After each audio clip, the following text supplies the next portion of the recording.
ایک میری خواہش ہے کہ یہ دانش اتھارٹی یہ یونیورسٹی لیول پہ بھی اگر ہو تو فردر. میں مریم نواز صاحب کو ضرور میں ان کو یہ آپ کی ریکمنڈیشن پہنچاؤں گا, اور اچھی سوچ ہے, اچھا یہ آپ کا مشورہ ہے, تو اس کو ہم ضرور کرنا چاہیے. میں ان کو یہ دونوں کو کہوں گا ان کو انشاءاللہ. اور اسلام آباد میں ہم نے زمین تلاش کر لی, بجٹ میں پیسے ہیں دانش اسکولوں کے جو بلوچستان میں, اور جو ایکس فاٹا ہوتا تھا وہاں پر بھی میں نے کہا ہے بنائیں دانش اسکول. آزاد کشمیر اور گلگت بلتستان میں ان کا حق ہے. تو یہ ہم یہ انشاءاللہ بڑی تیزی سے ہم یہ بنا کے دیں گے, اور وہاں پر بھی آپ جیسے لائق فائق بچے جن کے پاس ذہن اللہ تعالیٰ نے دیا مگر وسائل نہیں ان کے ماں باپ کے پاس, ان کو انشاءاللہ بچوں اور بچیوں کو داخلہ ملے گا. آپ تو کچھ کہیں گے بیٹا, آپ کچھ کہیں گی؟ سر تھینک یو سو مچ. آپ بہت خوش ہیں. بہت زیادہ بس ایکسپریس نہیں کر سکتی اپنی فیلنگس میں جو فیل کر رہی ہوں, اور ماشاءاللہ جو کل سے میں اس بیٹے کی وجہ سے اور دانش اسپیشلی دانش اسکول کی وجہ سے یہ موقع ملا ہے میرے بیٹے کو بھی.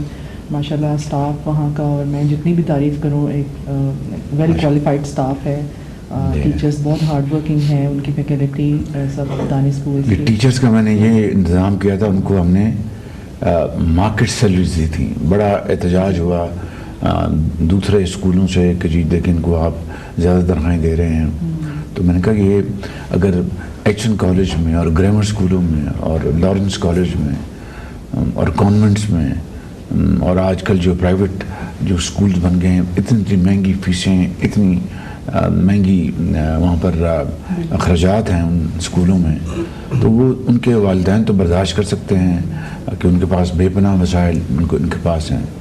تو اس قوم کے وہ بچے اور بچیاں جو شاید ان سے بھی ذہین اور فتین ہیں, ان کے پاس صرف ان کا یہ قصور کہ ان کے پاس مالی وسائل نہیں. یہ تو میں سمجھتا ہوں کہ یہ کوئی اگر اس کی بنا پر ان بچوں کو تعلیم نہیں ملتی تو یہ کسی کا قصور نہیں ہے بلکہ نظام کا اور اسٹیٹ کا.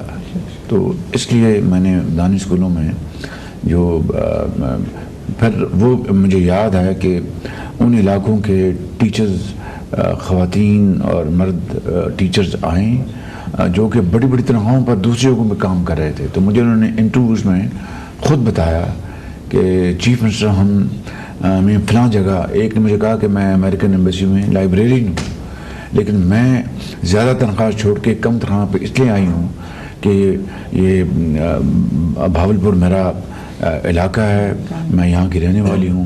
تو مجھے بڑی خوشی تھی کہ میں اپنے بچوں اور بچیوں کو جا کے پڑھاؤں.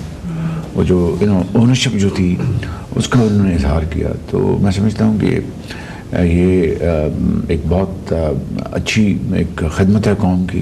آپ کچھ کہنا چاہتے ہیں؟ سر آپ کی ویژن, آپ کی سوچ is finally materializing in the most appropriate and befitting manner, sir.